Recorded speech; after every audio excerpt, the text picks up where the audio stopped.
Good morning students. पिछले video में हमने रदरफोर्ड का परमाणु मॉडल पढ़ा था, जिसमें कुछ कमी रह गई थी कि परमाणु स्थायी होता है या नहीं होता है। तो इसकी स्पष्ट व्याख्या रदरफोर्ड नहीं कर पाए थे। तो उनकी इस कमी को दूर करने के लिए नील्स बोर ने परमाणु मॉडल प्रस्तुत किया था और 1922 में उनको परमाणु की संरचना पर अपने योगदान के लिए नोबेल पुरस्कार भी दिया गया था।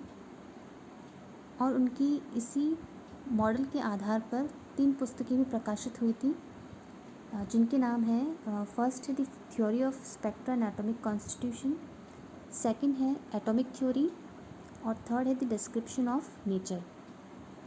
अब नील्स बोर ने जो परमाणु मॉडल दिया था उसमें उन्होंने 2 अवधारणाएं दी थी।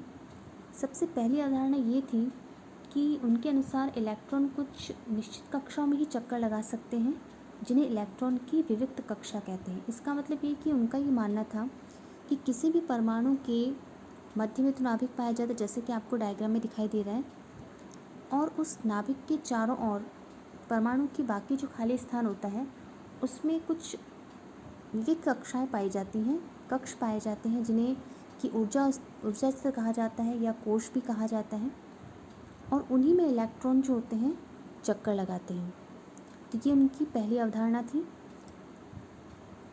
और दूसरी अवधारणा ये थी कि जब इलेक्ट्रॉन इन कक्षाओं में चक्कर लगाते हैं तो उनमें उनकी ऊर्जा का विकिरण नहीं होता है, किसी प्रकार की ऊर्जा उनसे उत्सर्जित नहीं होती, उनका विकिरण नहीं हो पाता है। इसका मतलब ये है कि जैसे कि आपको डायग्राम में दिखाई दे रहा है, इनकी पहली अवधारणा के अनुसार किसी भी परमाणु के मध्य में नाभिक पाया जाता है। नाभिक के बाहर डायग्राम में 4 कक्ष दिखाए हुए हैं, जिनको नाम दिया गया है K, L, M और N, या जिसको 1, 2, 3, 4 इससे भी नामांकित किया जा सकता है। तो जो भी इलेक्ट्रॉन्स होंगे वो इन अलग अलग कक्षाओं में ही चक्कर लगाते हैं। दूसरी अवधारणा के अनुसार जब इलेक्ट्रॉन इन कक्षाओं में चक्कर लगाते हैं तो उसमें किसी प्रकार का ऊर्जा का विकिरण नहीं होता है, लेकिन जब वो एक ऊर्जा स्तर से दूसरे ऊर्जा स्तर में आते हैं इलेक्ट्रॉन्स, तो उसमें क्या होगा, या तो ऊर्जा का अवशोषण होता है या फिर ऊर्जा का उत्सर्जन होता है। तो मतलब जब एक ही कक्षा में अगर चक्कर लगाते हैं इलेक्ट्रॉन तो उस समय ऊर्जा का विकिरण नहीं होता है। यही उनकी दूसरी अवधारणा थी।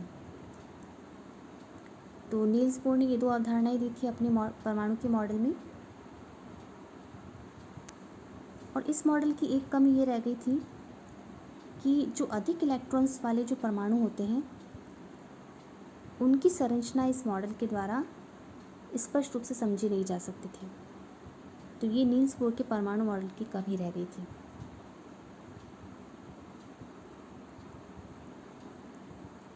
फिर देखिए इसमें कि विभिन्न कक्षाओं में इलेक्ट्रॉन कैसे वितरित होते हैं।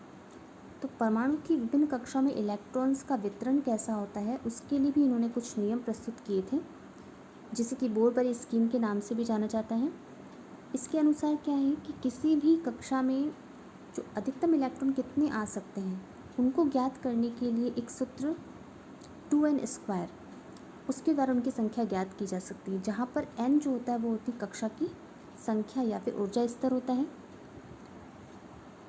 तो जैसे कि फॉर एग्जांपल इसमें दिखाई दे रहा है आपको कि इलेक्ट्रॉनों की अधिकतम संख्या अगर पहले कक्ष में देखी जाए तो पहला कक्ष कौन सा है, जिसे K कोश भी कहा जाता है। और उसमें अगर इस सूत्र को हम लगाएंगे तो इसमें 2n², तो यहाँ पर n का मान क्या लिख सकते हैं हम 1, क्योंकि K कोश क्या सबसे अंदर का कोश है, अंदर का कक्ष है, जिसे हमने एक n = 1 माना गया है। तो यहाँ पर n यानी कि कक्षा की संख्या जो है उसको हम क्या लिखेंगे 1। तो इस 2n² सूत्र के अनुसार 2 × 1² = क्या हो जाएगा 2, यानी कि सबसे जो अंदर का जो कोश है K कोश, उसमें अधिकतम इलेक्ट्रॉन कितने आ सकते हैं, 2 इलेक्ट्रॉन आ सकते हैं।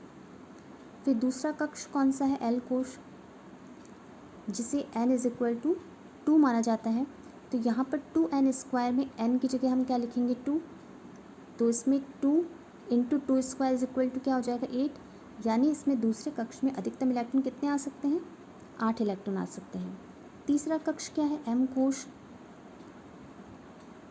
जिसमें n = 3, तो n की जगह 3 मान रखेंगे हम।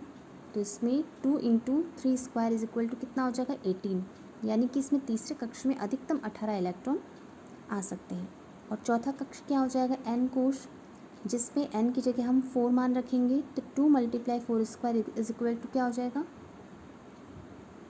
32।